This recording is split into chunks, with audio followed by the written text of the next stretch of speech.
Welkom weer eens saam met my Brunilde de Tooy in die program van Aangesig tot Aangesig. Boundaries. Om boundaries te hê, met ander woorde om grense te stel. Kom ons kyk na Kolossense 4 vanaf vers 5. Wandel in wysheid teenoor die wat buite is en koop die tyd uit. Vers 6. Laat julle woord altyd aangenaam wees, met sout besprinkel, sodat julle kan weet hoe julle iedereen moet antwoord. Hierin leer ek en jy, daar is 'n verantwoordelikheid om tyd uit te koop, om met integriteit om te gaan met tyd, want wanneer mens moeg en uitgebrand is jy nie jou beste self nie. En dan is mens geneig om baie keer te haastig iets te sê wat nie deurdenk is nie en moontlik iemand anderster baie sleg te na kan kom. Waar hy ook dan sê, koop die tyd uit. Wanneer ek en jy tyd by die Here sit, kan ons nuut word en kan ons vervul word en weer gevul word met die Heilige Gees en kan God se Gees inkom om my en jou te korrigeer waar ons dalk ons denke te hard of te harsh is die Engelse woord wat ek wil gebruik, het teenoor iemand anderster. Dis waar die Here vir ons die waarheid kan kom wys, is wanneer ons tyd met hom uitkoop en een kant sit. En dan eers kan ons woorde onderwerp aan sy Gees, sodat dit werklik aangenaam kan wees en mense kan opbou en stig en nader kan trek na hom toe. En moenie dink dat ek sê jy mag nie iemand teregwys nie. Die woord van God leer ons dat iemand tereggewys mag word, maar dit moet in liefde geskied, sodat jy kan weet hoe jy iedereen moet antwoord. Laaste deel van vers 6. Ek en jy het rus nodig, tyd met God nodig, weg van die wêreld en die wêreldse dinge, sodat ek en jy sy inspraak kan hoor. Dan lees ons ook in Spreuke 4 vanaf vers 23. Bewaak jou hart meer as alles wat bewaar moet word. Dit is verskriklik belangrik. Partykeer het ons mense in ons lewe wat deur moeilike goed gaan en jy weet wanneer die Here dit op jou hart lê om daai persoon te ondersteun deur daai moeilike tyd. Maar jy moet jou hart bewaak. Anders word jy vasgevang in 'n ding wat die Here nooit beplan het jy in moet wees nie. Soms het ons moeilike familie, dalk is hulle 'n bietjie narcisties, en is die beheer en daai kontrole baie hoog by hulle. En dan wil die Here ook hê, jy moet jou hart bewaak. So jy moet goeie waardes toepas en goeie boundaries. Ek gaan die Engelse woord vandag aanhoudend gebruik. Boundaries. Die heeltyd daarstel om te sê, weet jy wat, hierdie laat ek toe, hierdie laat ek nie toe nie. Jy hoef nie elke keer in 'n rusie te wees nie. Maar as die goed na vore kom, dit te hanteer deur te sê, askies, hierdie is nie vir my gemaklik om oor te praat nie, of askies, hierdie is nie vir my aanvaarbaar nie, of ek verstaan jy voel op die oomblik jy moet iets beheer of kontroleer, maar dis nie van die Here af nie, so jy moet my verskoon, en dan afstand te maak. So hy sê, bewaak jou hart meer as alles wat bewaar moet word, want daaruit is die oorsprong van die lewe. As jy toelaat dat almal jou beheer en kontroleer, dan is God nie meer in beheer nie. Jou onderwerping moet aan God wees, ten alle tye. Maar jy weet ook wanneer God iemand bo jou aangestel het, hoe jy aan daai persoon moet onderwerp, want hy moedig nie hier aan dat ek en jy mag rebels wees en ons eie kop volg en ons eie pad loop en moeilik wees nie. Dan in vers 24, verwyder van jou die valsheid van mond en hou ver van jou af die verkeerdheid van jou lippe. So moenie ja en amen wanneer die Here nie so gesê het nie.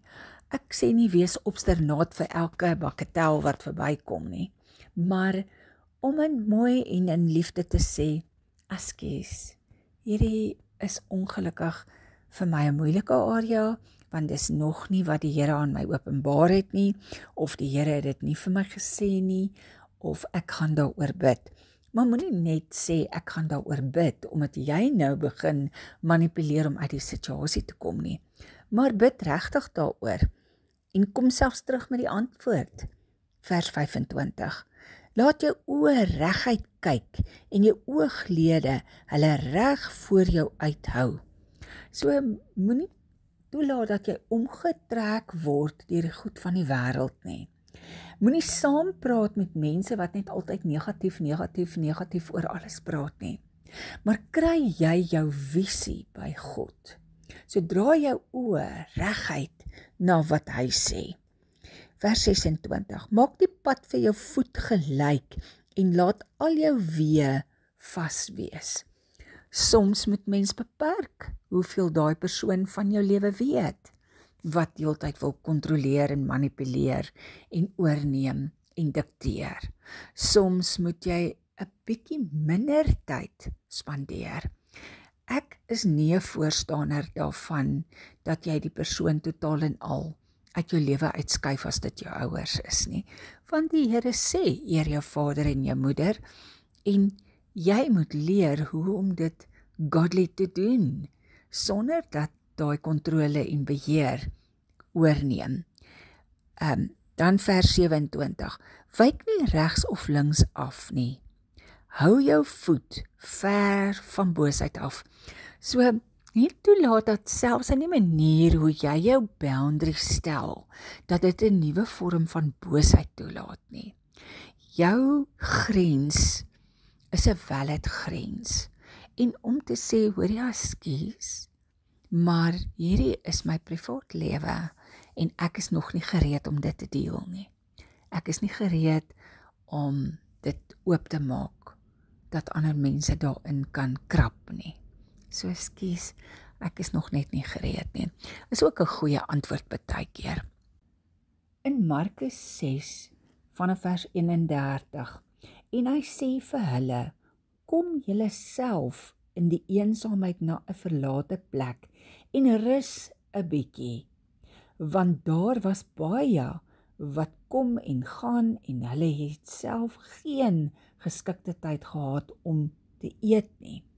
So jy kan baie duidelik sien dat hier waar Jesus ook nou praat met die disippels, sê hy vir hulle, man, kom net so bietjie in stilte, kom net 'n bietjie waar jy kan rus, kom net 'n bietjie waar jy weer vars kan word, weer kan nuwe energie kry, en jy self kan voed.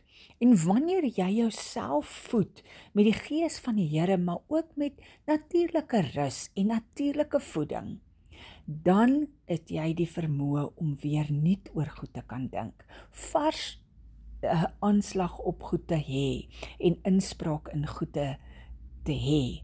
So wanneer ek en jy vars is met die gees van die Here, dan kan ons weer uitdeel, want net hierna gebeur die eerste vermeerdering van die brode.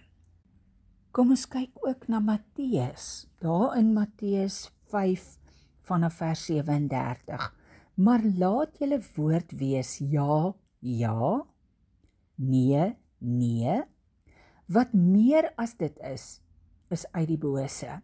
Jy weet, ons people please so maklik, wat ons goedjies sê, omdat ons dink dis wat die ander persoon wil hoor, so, sien heeltemal 'n leuen nie, maar is nie, glad nie 'n eerlike hart nie, jy weet, jy pas hom so aan, dat dit die ander ene maar moet, bietjie paai, bietjie, op 'n misleide manier troos.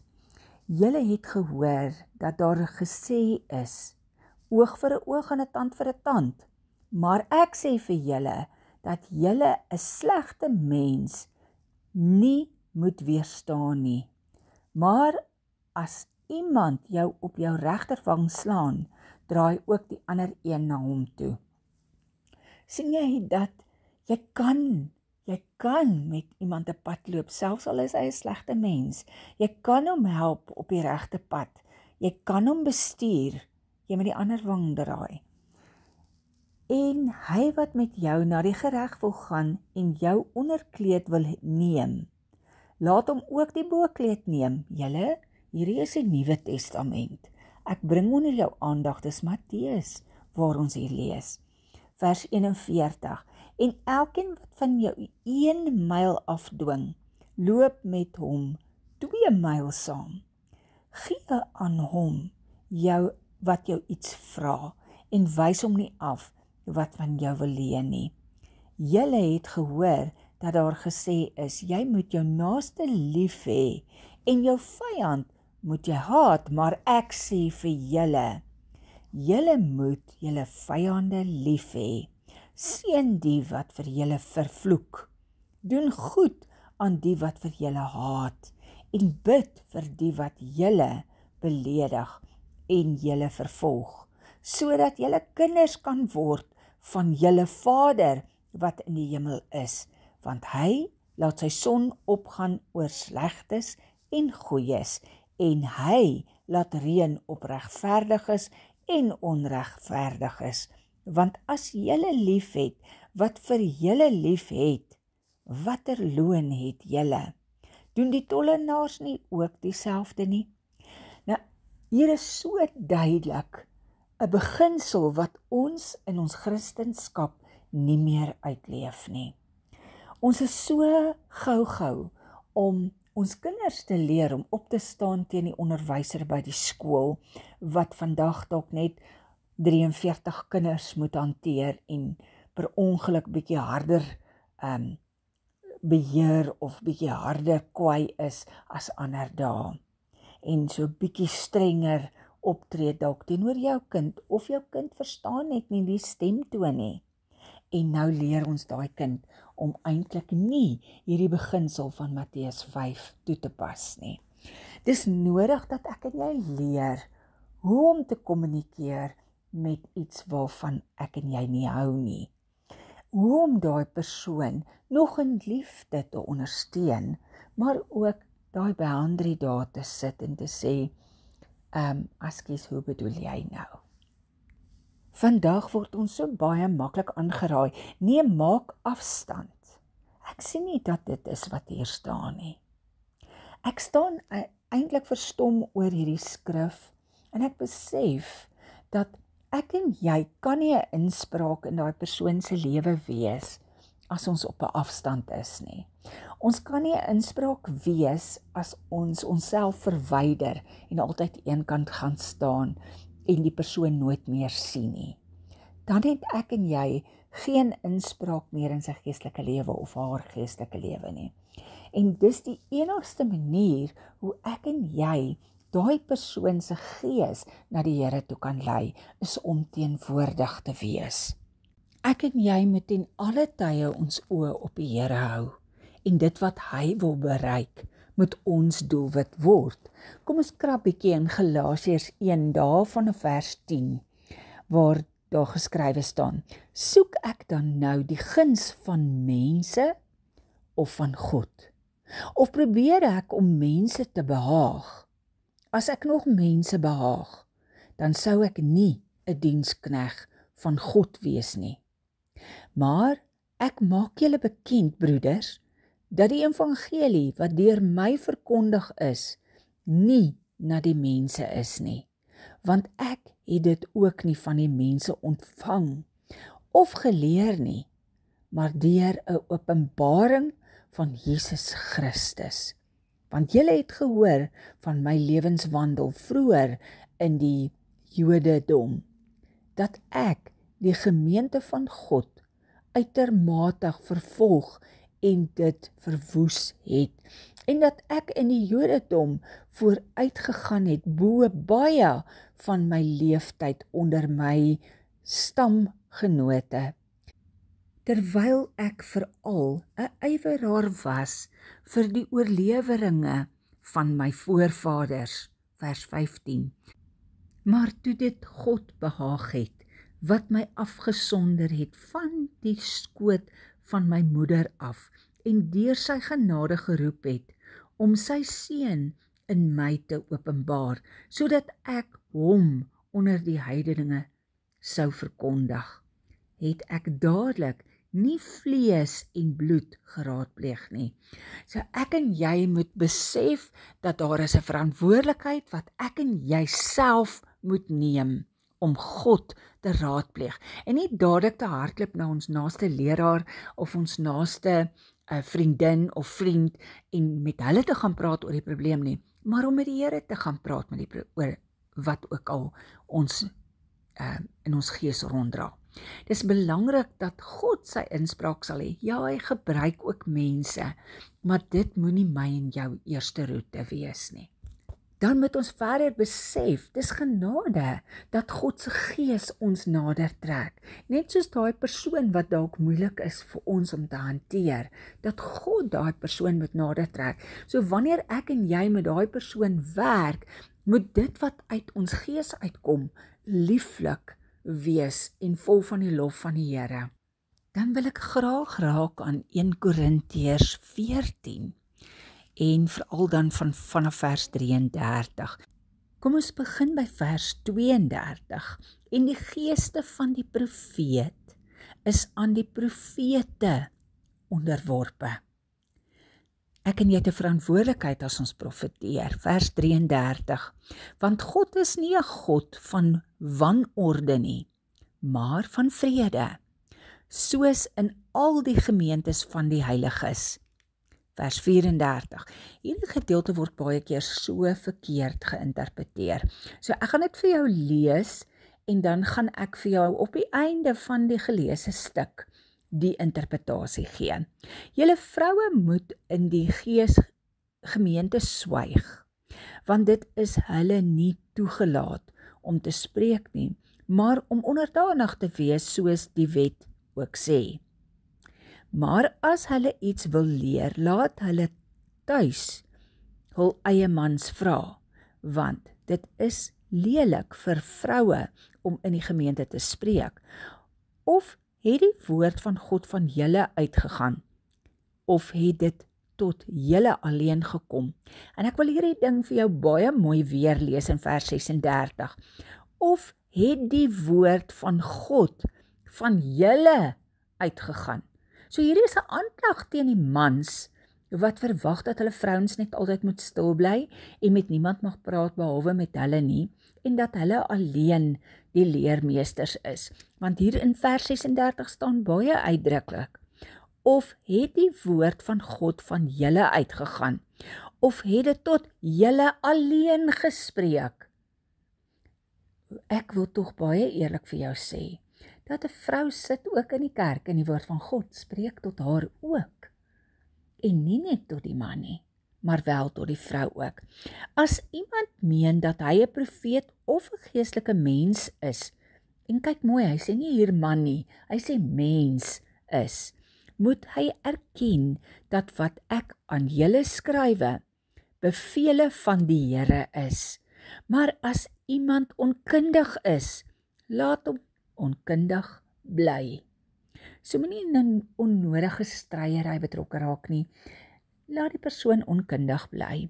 Daarom broeders, beywer julle om te profeteer en moenie verhinder dat daar in tale gespreek word nie. Ek herhaal hierdie een. En moenie verhinder dat daar in tale gespreek word nie. Laat alles welvoeglik en ordelik toegaan. Gebruik die tyd in gebedstyd. Laat dit vloei in die gees, dat mense kan vrykom. Moenie onnodiglik 'n grens stel nie. Moenie onnodiglik 'n boundary hou nie. Hoeveel keer kom ek en jy soos Martha en kom kla by die Here, soos ons opgeteken kry in Lukas 10 vanaf vers 40. Maar Martha was baie besig om alles klaar te maak. Sy kom toe daar staan en sê, Here, Gee U nie om dat my suster my alleen laat bedien nie. Sê dan vir haar dat sy my moet kom help. Maar Jesus antwoord en sê vir haar: Martha, Martha, jy is besorg en verontrus oor baie dinge, maar een ding is nodig, en Maria het die goeie deel uitgekies, wat vir haar nie weggeneem kan word nie. So kom ek en jy kies die goeie deel uit. Dit wat nie van ons af weggeneem kan word nie. Kom ons begin ons fokus te skuif van ons gekerm af oor ander mense sekere goed aanvang wat ons nou bietjie irriteer. En ons skuif ons fokus na die goeie dinge. Na dit wat ewigheidswaarde het, dit wat nie van ons af weggeneem kan word nie. Dat ons boundary ons soontoe skuif. Een van die belangrikste goed wat ek en jy moet aanleer, is om ons vrede te behou. En dan kyk ons na Matteus 10 vanaf vers 14 as hy sê: En as iemand julle nie ontvang nie, en na julle woorde nie luister nie, gaan uit daardie huis of daardie stad uit, en skud die stof van jou voete af. Voorwaar, ek sê vir julle, dit sal vir die land van Sodom en Gomorra verdraagliker wees in die oordeelsdag as vir daardie stad. Partykeer is 'n stad vriende se huis. Partykeer is dit familie se huis. Moet net nie dat dit jou eerste besluit wees nie. Hou aan probeer om die siel te wen, totdat jy werklik sien, na baie jare, daar is geen ander keuse as om God te kies bo daai leefstyl nie. En dan ten laaste haal ek graag aan uit Matteus 11 vanaf vers 28. Kom na my toe, almal wat vermoeid en belas is, en ek sal julle rus gee. Neem my juk op, julle, en leer van my, want ek is sagmoedig en nederig van hart, en julle sal rus vind vir julle siele, want my juk is sag en my las is lig. Sorg dat jy nie onnodig pakkies dra in jou gees nie. Partykeer is 'n mens se boundary baie meer vir jouself as vir ander mense. Want jy kan tussen mense bestaan en jy kan tussen mense beweeg en leef en coexist sonder dat dit ooit nodig het om op jou gees 'n swaar druk te druk nie. Ek het ook al tye gehad wat ek totaal en al onderste bo gekap was deur geesgoed wat my so aangeval het, wat deur die woorde van mense gekom het. En ek moes leer om te skei dat dit die Here is of die vyand is, maar nie daai persoon nie. Want ons word duidelik geleer dat ons stryd is nie teen vlees en bloed nie, maar teen die bose magte in die lig. En wanneer ek en jy in die geestelike oorlog kom en ons daai goed aanvat, eers word hulle erger, want hulle probeer ons intimideer om op te hou geestelike oorlog voer, en dan skielik breek die gees van God deur en het dit net geen krag meer oor jou nie, en het dit net geen uitwerking meer oor jou gees nie. Kom ons bid saam. Vader, vandag kom vra ek dat U ons sal leer om volgens U woord grense te stel, boundaries te hou, en ons lewe al hoe meer en meer aan U neer te lê en te onderwerp, sodat U gees al hoe kragtiger in ons gees word, en al hoe meer en meer oorneem in ons denke, in ons dade, in ons woorde, en elke area van ons doen en late. tot die manier hoe ons na mense kyk en hoe ons oor hulle dink, dat dit meer en meer sal word soos U, sodat U Gees kan heers in alle fasette, in alle omstandighede. Here, vergewe vir my vir die kere wat ek nie oplettend was, of my geestesore nie oop was om die stem te kon hoor, om die Heilige Gees se rigtingwysing te kon beleef en te kon sien en te kon volg nie. Vergewe my die kere wat ek selfs doelbewus dalk ongehoorsaam was om U te volg. Wat ek gekies het om my eie vlees te verheerlik en kwaad te word. Vergewe my die kere wat ek in my vlees opgetree het, eerder as in U Gees. Want slegs in U is daar 'n deurbraak. Leer my om te rus in die Gees en vol te word van die heerlikheid, sodat wanneer ek in hierdie omstandighede kom, U Gees uit my 'n lieflike geur te voorskyn sal bring. Dankie vir U genade, U liefde en U troos en U getroue rigtingwysing. Amen. Ek groet U dan in die wonderlike naam van Jesus. Totsiens.